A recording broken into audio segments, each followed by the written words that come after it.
La révélation moderne définit la vérité comme étant la connaissance des choses telles qu'elles sont, telles qu'elles étaient et telles qu'elles sont à venir. C'est la définition parfaite du plan du salut et de la famille, déclaration au monde. Nous vivons dans un monde d'informations très abondante et largement diffusée. Cependant, toute cette information n'est pas toute vraie. Nous devons faire preuve de prudence lorsque nous recherchons la vérité et choisissons les sources où la puiser. Nous ne devons pas considérer la notoriété et l'autorité du monde pour des sources de vérité qualifiées. Nous devons être prudents lorsque l'information ou le conseil est donné par des vedettes du monde du spectacle, des athlètes de premier plan ou des sources anonymes sur l'Internet. L'expertise dans un domaine ne doit pas être prise pour de l'expertise en matière de vérité dans d'autres domaines. Nous devons aussi prêter attention au mobile de la personne qui fournit l'information. C'est la raison pour laquelle les Écritures nous mettent en garde contre les intrigues de prêtres. Si la source est anonyme ou inconnue, l'information peut, elle aussi, être suspecte. Nos décisions personnelles doivent être fondées sur l'information provenant de sources compétentes sur le sujet et exemptes de mobiles égoïstes. Lorsque nous recherchons la vérité sur la religion, nous devons employer des méthodes spirituelles adaptées à cette quête. La prière, le témoignage du Saint-Esprit, l'étude des Écritures et des paroles des prophètes actuels. Je suis toujours attristé d'apprendre que quelqu'un a perdu la foi à cause d'enseignements profanes. Les personnes qui autrefois avaient une vision spirituelle peuvent souffrir d'une cécité spirituelle qu'ils se sont infligée. Comme le président Eyring l'a dit, leur problème ne vient pas de ce qu'ils pensent voir, mais de ce qu'ils ne peuvent voir. Les méthodes scientifiques nous conduisent vers ce que nous appelons la vérité scientifique. Celle-ci n'est pas cependant l'ensemble de la vie. Les personnes qui n'apprennent pas par l'étude et aussi par la foi limitent leur compréhension de la vérité à ce qu'elles peuvent prouver scientifiquement. Cela impose des barrières artificielles à leur quête de la vérité. James C. Faust a dit « Les personnes qui ont été baptisées risquent leur âme éternelle en puisant négligemment uniquement à la source séculière du savoir. » Nous croyons que l'Église de Jésus-Christ des Saints des derniers jours possède la plénitude de l'Évangile du Christ, qui est l'essence de la vérité et de la lumière éternelle. Nous trouvons une joie véritable et durable en apprenant la vérité sur notre identité, sur la signification de la condition mortelle et sur notre destination après la mort,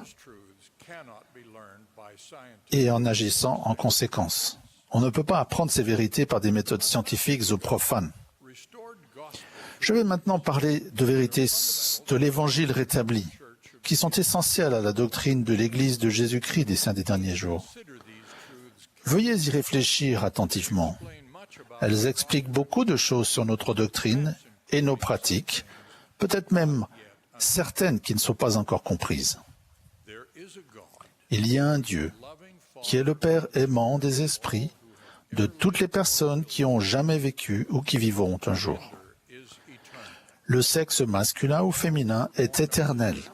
Avant de naître ici-bas, nous étions tous des esprits masculins et féminins vivant auprès de Dieu.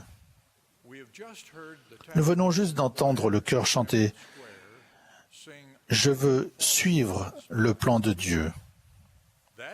C'est le plan que Dieu a élaboré, grâce auquel tous ses enfants d'esprit pourraient progresser éternellement. Ce plan est essentiel pour chacun de nous. Selon ce plan, Dieu a créé cette terre comme lieu de naissance dans la condition mortelle pour que ses enfants bien-aimés reçoivent un corps physique et qu'ils aient la possibilité de progresser éternellement en faisant de bons choix. Pour que les choix dans la condition mortelle soient significatifs, ils devaient se faire entre deux forces opposées, celle du bien et du mal. Il devait y avoir de l'opposition, et donc, il a été permis à l'adversaire qui avait été chassé pour cause de rébellion de tenter les enfants de Dieu en les incitant à agir à l'encontre du plan de Dieu. Le dessein du plan de Dieu était de donner à ses enfants l'occasion de choisir la vie éternelle. Cela ne pouvait être accompli que par l'expérience de la condition mortelle et, après la mort, par la progression post-mortelle dans le monde des esprits. Au cours de cette vie, nous serions tous souillés par le péché, en cédant aux tentations malfaisantes de l'adversaire, et finalement, nous mourions. Nous avons accepté ces épreuves grâce au plan qui garantissait que Dieu notre Père enverrait un Sauveur, son Fils unique, qui nous secourrait par une résurrection universelle, nous offrant une vie corporelle après la mort. Il offrirait également une expiation pour payer le prix afin que tous soient purifiés du péché selon les conditions qu'il prescrirait. Ces conditions comprendraient la foi au Christ, le repentir, le baptême, le don du Saint-Esprit et d'autres ordonnances accomplies par l'autorité de la prêtrise.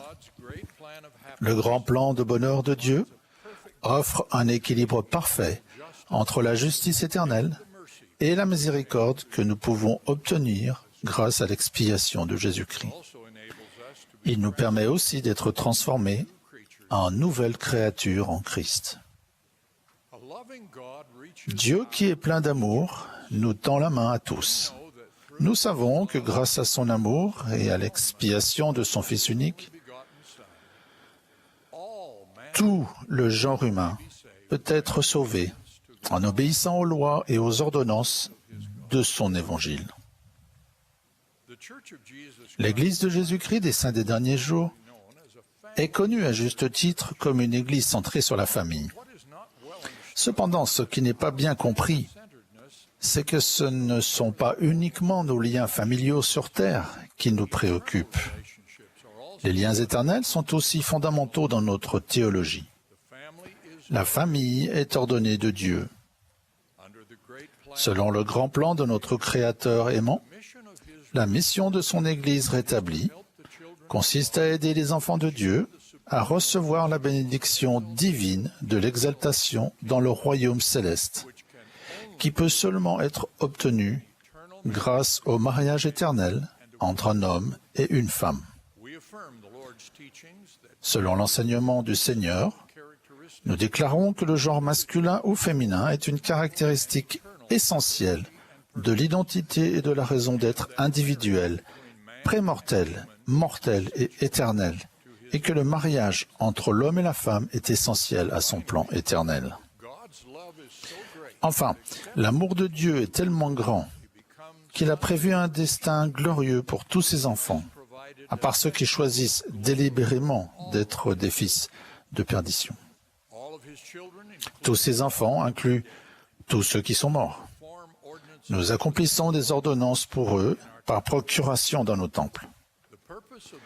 L'objectif de l'Église de Jésus-Christ est de qualifier ses enfants pour le plus haut degré de gloire, qui est l'exaltation ou la vie éternelle.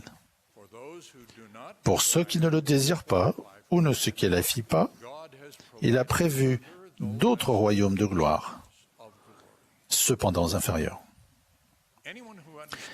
Quiconque comprend ces vérités éternelles peut comprendre pourquoi nous, membres de l'Église de Jésus-Christ des Saints des Derniers Jours, pensons et agissons comme nous le faisons. Je mentionnerai maintenant des applications de ces vérités éternelles qui ne peuvent être comprises qu'à la lumière du plan de Dieu. Premièrement, nous honorons le libre arbitre. La plupart des gens sont au courant des actions importantes de l'Église pour promouvoir la liberté religieuse aux États-Unis et dans le monde entier. Ces actions ne servent pas uniquement nos intérêts, mais conformément à son plan, elles visent à permettre à tous les enfants de Dieu de jouir de la liberté de choisir. Deuxièmement, nous sommes un peuple missionnaire. On nous demande parfois pourquoi nous envoyons des missionnaires dans tant de pays, même parmi les populations chrétiennes. On nous demande aussi pourquoi nous donnons de nombreux millions de dollars à l'aide humanitaire en faveur des personnes qui ne sont pas membres de notre Église, au lieu de les consacrer à notre œuvre missionnaire. Nous le faisons car nous considérons que tous les êtres humains sont enfants de Dieu, qu'ils sont nos frères et sœurs, et que nous voulons partager avec eux de notre abondance spirituelle et matérielle. Troisièmement, la vie est sacrée à nos yeux. Notre engagement envers le plan de Dieu exige que nous nous opposions à l'avortement et à l'euthanasie. Quatrièmement, certains sont troublés par certaines prises de position de l'Église relatives au mariage et aux enfants. Notre connaissance du plan du salut que Dieu a révélé requiert que nous nous opposions aux nombreuses pressions légales et sociales actuelles visant à abandonner le mariage traditionnel ou à opérer des changements ayant pour effet de confondre ou d'altérer les sexes ou d'homogénéiser les différences entre les hommes et les femmes. Nous savons que les relations entre les hommes et les femmes, leur identité et leurs fonctions sont essentielles pour mener à bien le grand plan de Dieu. Cinquièmement, nous avons également notre point de vue concernant les enfants. Nous considérons que la maternité et l'éducation des enfants font partie du plan de Dieu et constituent un devoir joyeux et sacré pour les personnes qui ont la possibilité d'y participer. Nous croyons que les plus grands trésors sur terre et dans les cieux sont nos enfants et notre postérité. Nous devons donc enseigner et défendre les principes et les pratiques qui offrent aux enfants, à tous les enfants, les conditions optimales de développement et de bonheur. Enfin, nous sommes les enfants bien-aimés d'un Père céleste qui nous a enseigné que notre identité masculine et féminine, le mariage entre un homme et une femme, et la maternité et l'éducation des enfants sont tous des éléments essentiels à son grand plan du bonheur. Notre position à l'égard de ces principes fondamentaux provoque fréquemment de l'opposition envers l'Église. Nous estimons que c'est inévitable. L'opposition fait partie du plan, et l'opposition la plus vigoureuse de Satan, l'adversaire, est dirigée contre les éléments les plus importants du plan de Dieu. Il cherche à détruire l'œuvre de Dieu. Ses méthodes principales consistent à discréditer le Sauveur et son autorité divine, à effacer les effets de l'expiation de Jésus-Christ, à décourager le repentir, à contrefaire la révélation et à infirmer la responsabilité individuelle. Il cherche également à jeter le trouble sur l'identité sexuelle, à déformer le mariage et à décourager la maternité, surtout chez les parents qui élèveront leurs enfants dans la vérité. L'œuvre du Seigneur va de l'avant en dépit de l'opposition organisée et constante qui se dresse devant nous, alors que nous nous efforçons de mettre en pratique les enseignements de l'Église de Jésus-Christ des saints des derniers jours. À ceux qui fléchissent face à cette opposition, je fais ces suggestions. Souvenez-vous du principe du repentir, que rend possible le pouvoir de l'expiation de Jésus-Christ. Comme Neil et Maxwell nous y a exhortés, ne faites pas partie de ceux qui préfèrent essayer de changer l'Église plutôt que de s'amender eux-mêmes. Comme Jeffrey Holland l'a dit, accrochez-vous fermement à ce que vous savez déjà et tenez bon jusqu'à ce que des connaissances supplémentaires vous soient données. Dans cette Église, ce que nous connaissons l'emportera toujours sur ce que nous ne connaissons pas. Exercez la foi au Seigneur Jésus-Christ, qui est le premier principe de l'Évangile. Troisièmement, cherchez de l'aide. Nous avons des dirigeants qui vous aiment et s'efforcent d'être guidés spirituellement afin de vous aider. Nous fournissons de nombreuses ressources telles que celles que vous trouverez sur lds.org, ainsi que d'autres aides à l'étude de l'Évangile au foyer. Et maintenant, nous avons des frères et sœurs de service pastoral appelés à aider avec amour. Notre Père céleste aimant veut que nous connaissions la joie, qui est la raison d'être de notre création. Cette destinée joyeuse est la vie éternelle, que l'on obtient en avançant le long de ce que notre prophète Russell M. Nelson a souvent appelé le chemin des alliances. Voici ce qu'il a dit lors de son premier discours en qualité de président de l'Église. Restez sur le chemin des alliances. Votre engagement à suivre le Seigneur et de contracter des alliances avec lui et de les respecter ouvrira la porte à toutes les bénédictions spirituelles et à tous les privilèges accessibles aux hommes, aux femmes et aux enfants, où qu'ils soient. Je témoigne que les choses que j'ai dites sont vraies et qu'elles sont possibles grâce aux enseignements et à l'expiation de Jésus-Christ, qui rend tout possible dans le grand plan de Dieu, notre Père éternel. Au nom de Jésus-Christ. Amen.